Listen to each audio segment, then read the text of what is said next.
ভোররাতে আনন্দপুরের নাজিরাবাদে দুটি গুদামে ভয়াবহ অগ্নিকাণ্ড, প্রায় সবকিছু ভস্মীভূত হয়ে গেছে। তার মধ্যে সবথেকে বেশি আতঙ্ক বা আশঙ্কা ছড়িয়েছে, 6 জনের কোনো খোঁজ পাওয়া যাচ্ছে না।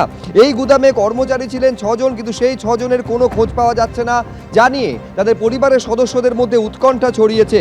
আগুন লাগার পর ভয় পেয়ে ভেতর থেকে ফোন করেছিলেন আটকে পড়া পঙ্কজ হালদার, বলেছিলেন আর বাঁচব না, এমনটা দাবি করছেন গোডাউনে নিখোঁজ কর্মচারীর আত্মীয়। আগুন লাগার পর প্রায় 12 ঘন্টারও বেশি সময় পেরিয়ে গিয়েছে, এখনো পর্যন্ত বিভিন্ন জায়গায় পকেট ফায়ার থাকতে পারে বলে আশঙ্কা করা হচ্ছে।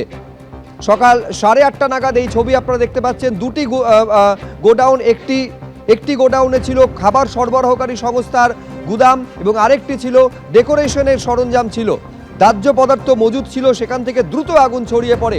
আমি এই মুহূর্তে ছবিটা একবার জানবো, সরাসরি অর্ণব মুখোপাধ্যায় আমাদের সঙ্গে রয়েছেন। এক হচ্ছে এখনকার পরিস্থিতিটা কি অর্ণব, এবং দুই, সব থেকে বড় প্রশ্ন যেটা, ওই যে 6 জন কর্মচারীর কোনো খোঁজ পাওয়া যাচ্ছিল না, তাদের সম্পর্কে কিছু কি জানা গেল? দেখো, সংখ্যাটা এই মুহূর্তে 6 থেকে বেড়ে 20 হয়েছে। তার কারণ পুলিশের কাছে 20 জন মিসিং ডায়েরি লিখিয়েছেন যে তাদের পরিবারের লোকজনকে তারা খুঁজে পাচ্ছেন না, এরকম 20 জন রয়েছেন। এবং যেটা জানা যাচ্ছে, এই 20 জনের মধ্যে 3 জন হচ্ছেন ওই খাদ্য প্রস্তুতকারী সংস্থার যে গোডাউন সেখানে কাজ করতেন, বাদবাকি সবাই মূলত কাজ করতেন হচ্ছে এই যে ডেকোরেটর সংস্থা রয়েছে সেখানকার গোডাউনে কাজ করতেন। তোমাকে এই মুহূর্তে পরিস্থিতি দেখাবো যে এই মুহূর্তে কিন্তু ভেতরটা প্রায় ধ্বংসস্তূপ হয়ে গিয়েছে। এখানে অনেকেই আছেন, পরিজনদের খোঁজার জন্য তারা আসছেন। আপনাদের পরিবারের কেউ কি আছেন? হ্যাঁ, আমার ছোটো ভাই। কি নাম তার? তা ওই যে ওই নন্টু খাড়া। কোথায় বাড়ি? হরিবল্লভপুর, আমাদের মেদিনীপুর জেলা। আচ্ছা, কি কাজ করতেন? উনি ফুল সাজানো কাজ করতেন, ডেকোরেটারের। কাল লাস্ট কখন কথা হয়েছে? কাল লাস্ট কথা বলতে উনি তো, আমি ছিলাম না বাড়ি, তো কাল এই সকালবেলা 7টার সময় ওকে ফোন করে না এরকম দুর্ঘটনা ঘটছে, তো এইভাবে না ফোনেও পাচ্ছি না। এনাদেরও দেখতে পাচ্ছ যে আরেকজন এসছেন আধার কার্ড নিয়ে। আপনি এখানটা যদি আসেন, এই সামনেতেই তারা দাঁড়িয়ে রয়েছেন।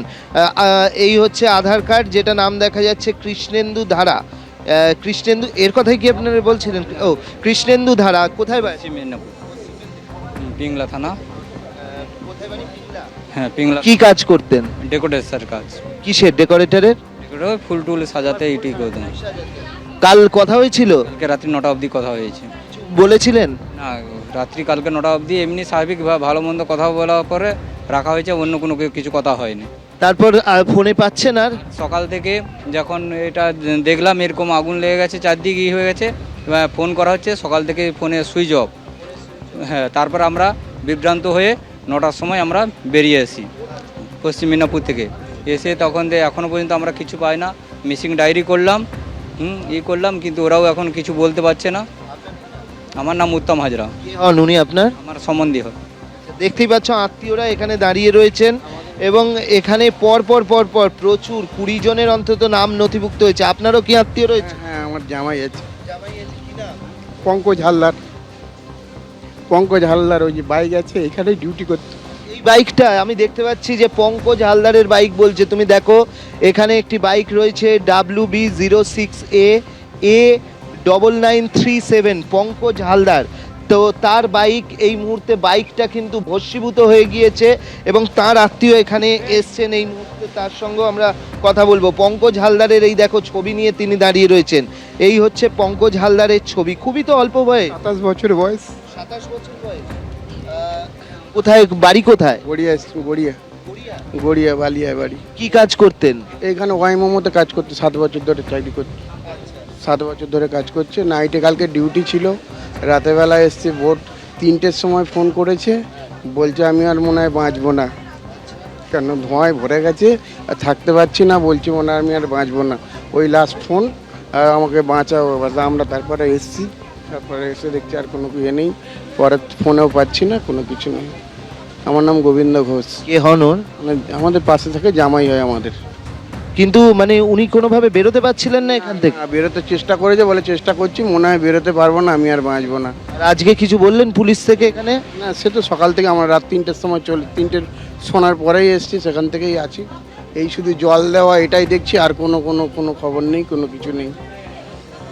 দেখো এখানে ছবি হাতে করে দাঁড়িয়ে রয়েছেন যারা নিখোঁজ তাদের আত্মীয়রা, এবং তার বাইক যেটা বলছেন এই বাইকটি হচ্ছে এই বাইকটি যে ওই ব্যক্তির যার ছবি নিয়ে দাঁড়িয়ে রয়েছেন তারা, কি বাইক পুরো ভস্মীভূত হয়ে গিয়েছে, কিন্তু এখনো মানুষটিকে কোথায় রয়েছেন তার কোনো খোঁজ পাওয়া যায়নি। এখানে সবাই ভিড় করেছেন, নিখোঁজের সংখ্যা ইতিমধ্যে 20 নথিভুক্ত হয়েছে, এবং যেটা জানা যাচ্ছে এখনো অবধি সূত্রে জানা যাচ্ছে যে অসমর্থিত সূত্রে হলেও যে মৃত্যুর সংখ্যা প্রায় 4 অন্তত এখনো অবধি জানা যাচ্ছে। এখানে আমরা দেখতে পাচ্ছি যে পুলিশ প্রশাসন এবং দমকল তারা এখানে ভেতরে কাজ করছেন আগুন নেভানোর, এবং ভেতরটা কিন্তু ধ্বংসস্তূপে পরিণত হয়েছে। একদিকে যেরকম হচ্ছে এই যে খাদ্য বিপণনী যে সংস্থা সেখানে যেরকম ছিলেন অন্তত 3 জন, আর বাদবাকি যেটা জানা যাচ্ছে যে প্রায় অন্তত বাদবাকি সমস্ত 20 জনের মধ্যে বাদবাকি সবাই হচ্ছেন এই সংস্থায় কাজ করতেন, হচ্ছে ডেকোরেটর সংস্থায় সেখানে কাজ করতেন। এরা নিখোঁজ রয়েছেন। স্বাভাবিকভাবে সময় যত গড়াচ্ছে ততই কিন্তু উদ্বেগ বাড়ছে নিখোঁজের পরিজনদের মধ্যে। এবিপি আনন্দ, এগিয়ে থাকে, এগিয়ে রাখে।